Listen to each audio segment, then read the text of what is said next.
नमस्कार छात्रों, मैं सरोज कुशवाहा आपका क्लास 7 नई गुलमोहर हिंदी व्याकरण से जो लेकर के आई थी आपका समास चैप्टर, जिसका एक्सप्लेनेशन और हमने सीखा कंप्लीट हो गया था। अब हम अभ्यास कार्य पे चलेंगे और अभ्यास कार्य कराने से पहले मैं चाहूँगी आप हमारे चैनल को लाइक सब्सक्राइब करें और कमेंट करें। सब्सक्राइब ज़्यादा से ज़्यादा किया कीजिए, लाइक तो बिल्कुल ही नहीं करते हैं। मैं एक बार बोल देती हूँ और आप लोग बस वीडियो ऐसे ही देख लेते हैं और लाइक नहीं करते हैं, तो लाइक किया कीजिए ताकि मेरे को खुशहाली हो और मैं ज़्यादा से ज़्यादा आपको कुछ बता सकूँ, पढ़ा सकूँ। नहीं तो फिर क्या होता है, डीमोटिवेट हो जाती हूँ, मुझे फिर अच्छा नहीं लगता है क्योंकि लाइक नहीं आता है मेरे वीडियो पे। तो ज़्यादा से ज़्यादा लाइक किया कीजिए और हमारे साथ बने रहिए और सब्सक्राइब भी किया कीजिए चैनल को। चलिए आज हम देखेंगे आपका अभ्यास कार्य। तो अभ्यास कार्य देखेंगे आपका जो है ये, एक सेकेंड,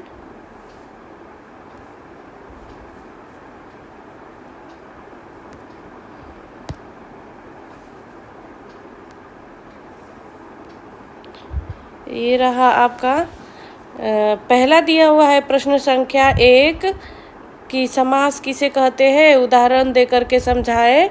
तो आपका वहाँ दिया हुआ था चैप्टर के स्टार्टिंग में कि समास जो है क्या है, दो शब्दों के योग से बना एक नया शब्द समास कहलाता है।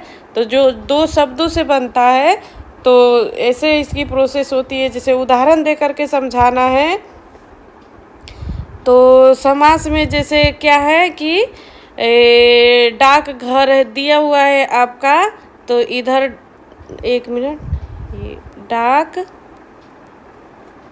एक डाक शब्द हो गया और प्लस घर एक शब्द हो गया और ये मिल करके क्या बन जाएगा, डाक घर बन जाएगा। तो क्या होगा कि जैसे एक शब्द ए रहा और एक शब्द घर रहा, तो डाक और घर दो अलग अलग शब्द है और ये तीसरा जो बना है एक नया शब्द, यही समास कहलाता है। और समास में प्लस के पहले वाला जो ये पद है ये पूर्व पद कहलाता है, ये पीछे वाला पद उत्तर पद कहलाता है। और जो इससे बना हुआ जो ये शब्द है कंप्लीट, यह क्या कहलाता है, यह जो कहलाता है आपका समस्त पद कहलाता है। और जब इसको इस रूप में करते हैं, इस रूप में तो तोड़ते हैं जब, तो यह क्या होता है, समास विग्रह कहलाता है। ये है आपका समास। तो दो शब्दों को जोड़ करके बना एक नया शब्द क्या कहलाता है, समास कहलाता है। और ये उदाहरण था आपका, इस तरह से आप लोग देख लीजिएगा, उदाहरण लिख लीजिएगा। और आगे का हम पढ़ेंगे क्वेश्चन क्या पूछ रहा है, समास विग्रह से क्या तात्पर्य है, उदाहरण दे करके समझाए। तो समास विग्रह अभी मैं बताई, जैसे आपका समस्त पद दिया हुआ है, ठीक है। समास जैसे दिया हुआ है त्रिभुज आपका समस्त पद है। और त्रिभुज को जब हम क्या करेंगे, विग्रह करेंगे, तोड़ेंगे, तो यहाँ पे हो जाएगा आपका त्रि प्लस भुज, क्या हो गया, विग्रह कर दिया, अलग अलग कर दिया, ठीक है। तो इस तरह से त्रिभुज हो गया। और इसको हम कैसे करेंगे, तीन भुजाओं का समाहार, क्या करेंगे, कैसे लिखेंगे, तीन भुजाओं का समाहार, इस तरह से हम लिखेंगे, तीन भुजाओं का समाहार। ये समास विग्रह होता है, उसको अलग अलग करना, ठीक है। उसी तरह से समास विग्रह करेंगे नीलकंठ का, तो नीला है कंठ जिसका, नीलकंठ, ठीक है। और इसके बाद से आगे चलेंगे तो आपका प्रश्न दिया हुआ है, सही के सामने सही तथा गलत के सामने गलत का निशान लगाना है।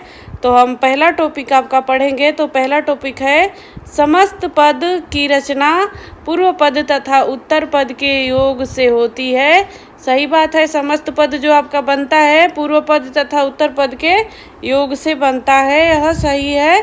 और तत्पुरुष दूसरा टॉपिक में हम देखेंगे, जब पूर्व पद तथा उत्तर पद को जोड़ा जाता है तब उस प्रक्रिया को समास विग्रह कहते हैं। नहीं, जोड़ा जाता है तब नहीं, जब तोड़ा जाता है तब समास विग्रह होता है। जब जोड़ा जाता है तब क्या होता है, वो समस्त पद बनता है। ठीक है, तो यह क्या हो गया, यह गलत बता रहा है। ठीक है, अब हम देखेंगे तीसरा नंबर, तत्पुरुष समास में पूर्व पद और गौड़ पद प्रधान होता है। तत्पुरुष समास में पूर्व पद और उत्तर पद प्रधान होता है। क्या बता रहा है आपका, तत्पुरुष समास में। ठीक है, तो यह बात सही है। क्या होता है, पूर्व पद गौड़ तथा उत्तर पद प्रधान होता है तत्पुरुष समास में। तत्पुरुष समास आपका चौथा नंबर पे हम चलेंगे। तो चौथा नंबर आपका दिया हुआ है, ये चौथा, तत्पुरुष समास तथा द्विगु कर्मधारय समास के उपभेद है। यह बात क्या है, उपभेद क्या है, द्विगु नहीं, द्वंद्व। ठीक है, तत्पुरुष समास तथा कर्मधारय समास क्या है, उपभेद है। एक मिनट हम पीछे चलेंगे, इसको क्लियर करने के लिए देखेंगे हम वो जो आपका दिया हुआ था, जो क्या बोलते हैं, मैप जो बना के मैं दिखाई थी बच्चों, उसमें तो अभी देखते हैं कि क्या है, सही है कि गलत है। तो इसको हम इरेज करते हैं और अभी चलेंगे हम। देखिए,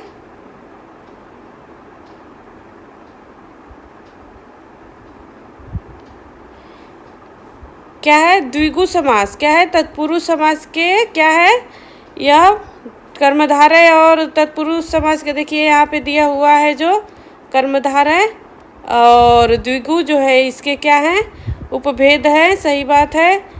चलिए, यहाँ पे भी दिया हुआ है, कहीं पे इसमें भी दिया हुआ है।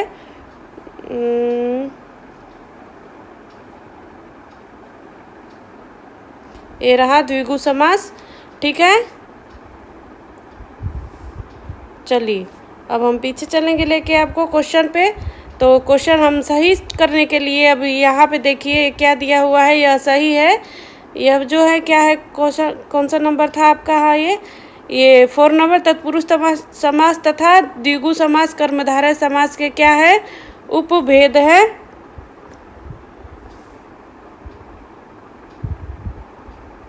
कर्मधारय के उपभेद नहीं है, तत्पुरुष के भेद है द्विगु और कर्मधारय। ठीक है, यह गलत बता रहा है। तत्पुरुष समास तथा द्विगु समास कर्मधारय के उपभेद बता रहा है, नहीं, तत्पुरुष समास के उपभेद ये दोनों है, तो ये गलत बता रहा है। ठीक है, तो ये गलत हो जाएगा, यहाँ पे गलत का निशान लगाएंगे हम। और देखिए पांचवा, द्विगु समास में उत्तर पद सदैव संख्यावाची होता है। द्विगु में संख्यावाची होता है, सही बात है, सदैव।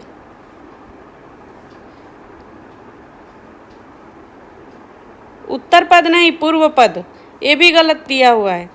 पूर्व पद संख्यावाची होता है सदैव। अब देखिए 6 नंबर में हम चलेंगे। तो बहुब्रीहि समास में कोई तीसरा पद प्रधान होता है। बहुब्रीहि समास में यह बात बिल्कुल सही है, कोई तीसरा पद क्या होता है, प्रधान होता है। बहुब्रीहि समास में, बहुब्रीहि समास में कोई तीसरा पद प्रधान होता है। और अव्ययी भाव समास में पहला पद क्या होता है, अव्यय होता है, अव्यय होता है। ठीक है, इसमें किसी बच्चे ने इसका बहुब्रीहि समास में कोई तीसरा पद प्रधान होता है, यह जो है आपका ये गलत कर दिया है, आप सही कर लीजिएगा, क्रॉस का निशान, टिक का निशान लगाइएगा वहाँ पे। आगे चलेंगे हम, आगे देखेंगे आपका क्वेश्चन नंबर, आगे इसको इरेज करते हैं। और आगे का क्वेश्चन देखेंगे बच्चों, क्या करना है, यह अंतर स्पष्ट करना है, किसमें किसमें, द्विगु समास तथा कर्मधारय समास में। तो द्विगु में क्या होता है, पूर्व पद क्या होता है, संख्यावाची होता है, और कर्मधारय क्या है, विशेषण विशेष्य तथा उपमान उपमेय का भेद बतलाता है। द्विगु समास तथा अव्ययी भाव, तो अब द्विगु समास में पूर्व पद अव्यय होता है और उसका विच्छेद करते समय समाहार तथा समूह का लास्ट में लगाना आवश्यक होता है। और अव्ययी भाव समास में क्या होता है, पूर्व पद क्या होता है, अव्यय होता है, यह आपको ध्यान देना होगा। और द्वंद्व समास तथा अव्ययी भाव समास, तो द्वंद्व में क्या होता है, और छुपा होता है, और अव्ययी भाव समास में पूर्व पद अव्यय होता है, यह आपको ध्यान देना होगा। इस तरह से आप लोग अंतर स्पष्ट कीजिएगा, दो ऐसे कॉलम बना करके, और एक तरफ लिखिएगा द्विगु समास और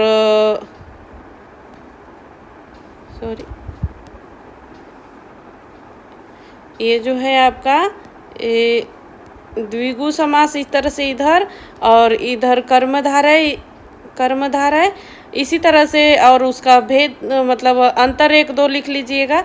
और उसी तरह उदाहरण दे करके, उदाहरण के साथ में, और फिर इसी तरह से करिएगा द्विगु और अव्ययी भाव के लिए भी, और द्वंद्व और अव्ययी भाव के लिए भी आप कर लीजिएगा। ठीक है, बहुत सारे उदाहरण आपके बुक में पीछे दिए हुए हैं लेसन में। अब आगे चलेंगे हम, आगे देखिए मिलान करना है, तो मिलान हम करेंगे। तो मिलान करने वाले पे चलेंगे बच्चों, तो देखेंगे हम, ये जो है आपका पहला दिया हुआ है डाकघर, तो क्या है, डाकघर कौन सा समास होगा आपका, तत्पुरुष समास होगा। ठीक है, डाकघर तत्पुरुष समास होगा। नीलकंठ, नीला है कंठ जिसका, तो कौन, भगवान शिव, कौन सा समास हो गया यह, आप बताएंगे। एक नीलकंठ का अर्थ हो जाएगा बहुब्री, और एक नीलकंठ का क्या हो जाएगा आपका, आपको बताया गया होगा।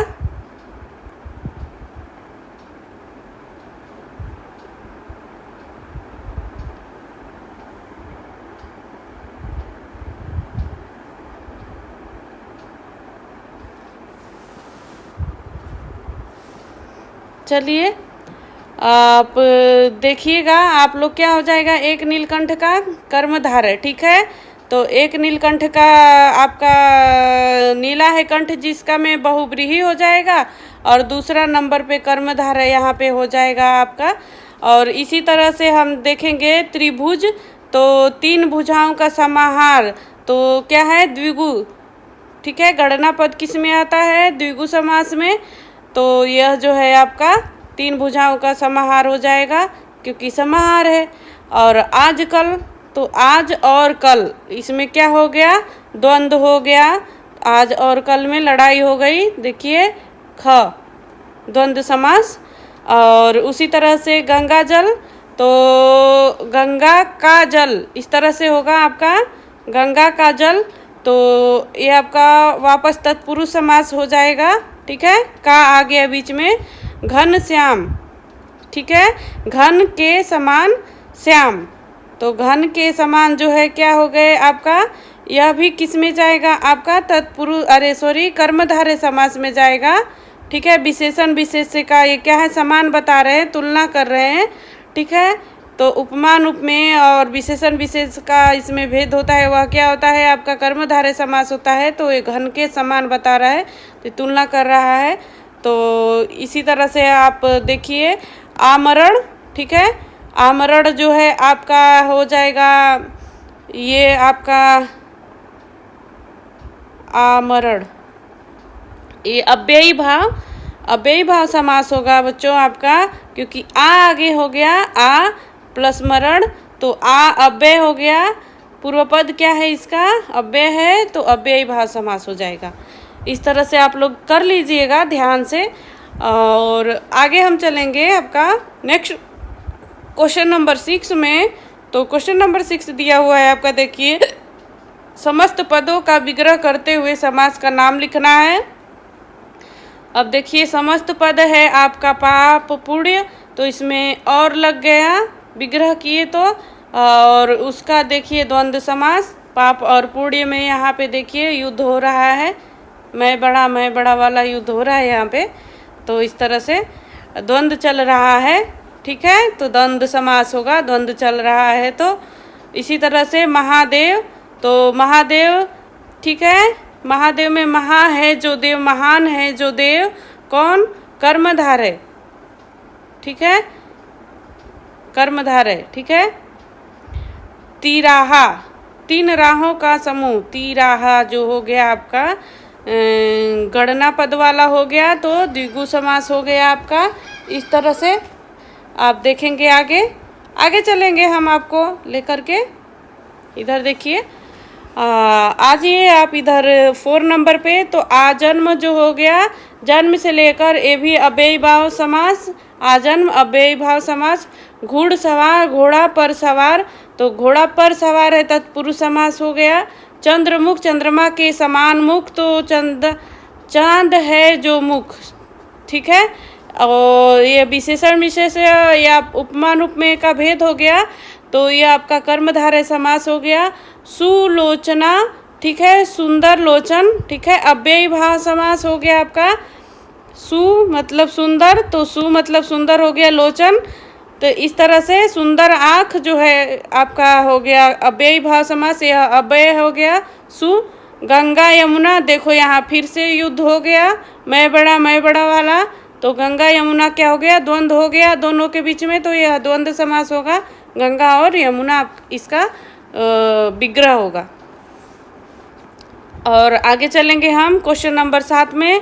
क्वेश्चन नंबर 7 दिया हुआ है आपका, देखिए 7 नंबर में अब क्या दिया हुआ है? निम्नलिखित विग्रहों के समस्त पद बनाए तथा समास का भी नाम लिखिए। अब जो विग्रह दिया हुआ है उसका समस्त पद बनाना है और उसका समास का नाम लिखना है। तो काठ की पुतली की, तो काठ की पुतली तत्पुरुष समास, यहाँ कारक चिन्ह आ गया। मन से गढ़ी हुई, ठीक है, मन गढ़ी, मन से गढ़ी, यह भी तत्पुरुष समास का से कर्ता का चिन्ह, अरे कारक चिन्ह आ गया इसमें भी, यहाँ पे भी इसमें कारक चिन्ह छुपा होता है तत्पुरुष समास में। तो यहाँ से, की, इस तरह से, के द्वारा, इस तरह का जो आता है तो आपको पता ही होगा वह तत्पुरुष समास कहलाता है। तो इसमें से देखिए की आया पहले वाले में, दूसरे वाले में से आ गया, तो यह दोनों क्या है? तत्पुरुष समास है। महान देवता, ठीक है, महादेव, ठीक है, तो ये समस्त पद है महादेव। और कर्मधारय समास हो गया है। उपमान उपमेय, युद्ध का क्षेत्र, इसमें भी देखिए तत्पुरुष समास हो गया, का आ गया, तो बिना खटके के, ठीक है, बेखटके, बिना खटके के क्या कहलाएगा? बेखटके, तो बे हो गया ना, तो बे से क्या हो गया? अव्यय पद हो गया, पहला पूर्व पद जो है अव्यय हो गया, तो यह अव्ययी भाव समास हो गया। 3 बेड़ियों का समूह, तो यह आपका ये द्विगु समास हो गया। और त्रिवेणी, 3 वेड़ियों का समूह त्रिवेणी, तो द्विगु समास हो गया आपका समास का नाम। और माता और पिता देखिए द्वंद्व समास हो गया। और फिर से बोल देती हूँ एक बार, आपको अच्छा लग रहा होगा। मैं बड़ा अर्थात दोनों के बीच में युद्ध हो गया, द्वंद्व हो गया, युद्ध मतलब द्वंद्व, तो मैं बड़ा, तो यह इसीलिए द्वंद्व समास, ठीक है। 4 भुजाएं हैं जिसकी, किसकी? इस तरह से चतुर्भुज, ठीक है, यह 4 भुजाओं का क्या हो गया? द्विगु समास हो गया।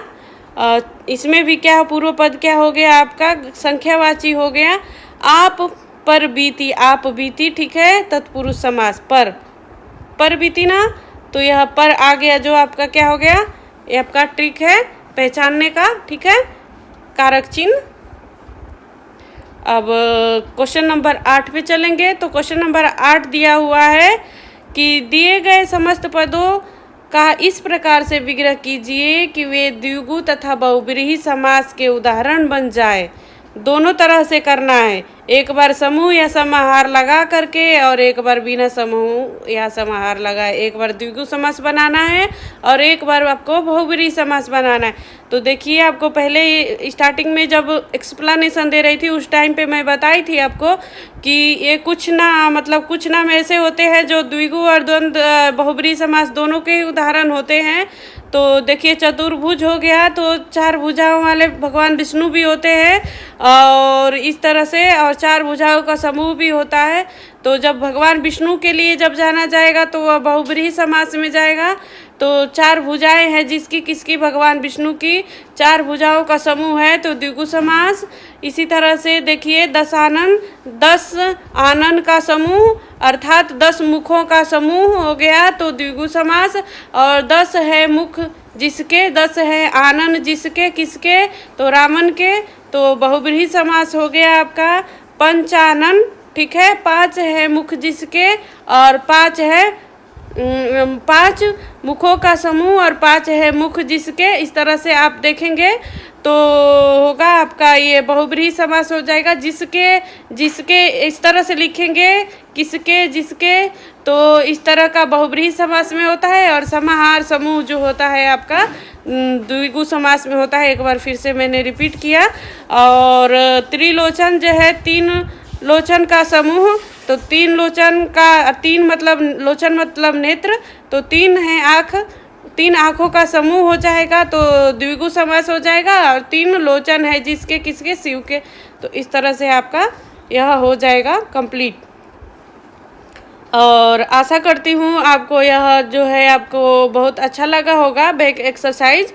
आप अपना बुक कंप्लीट कीजिएगा और मेरा आशीर्वाद आपके साथ है। आप हमारे चैनल से जुड़े रहिए, मेरे चैनल को सब्सक्राइब कीजिए और ज़्यादा से ज़्यादा लाइक कीजिए और मज़े से पढ़िए। चलिए, बस आज के लिए इतना ही। धन्यवाद।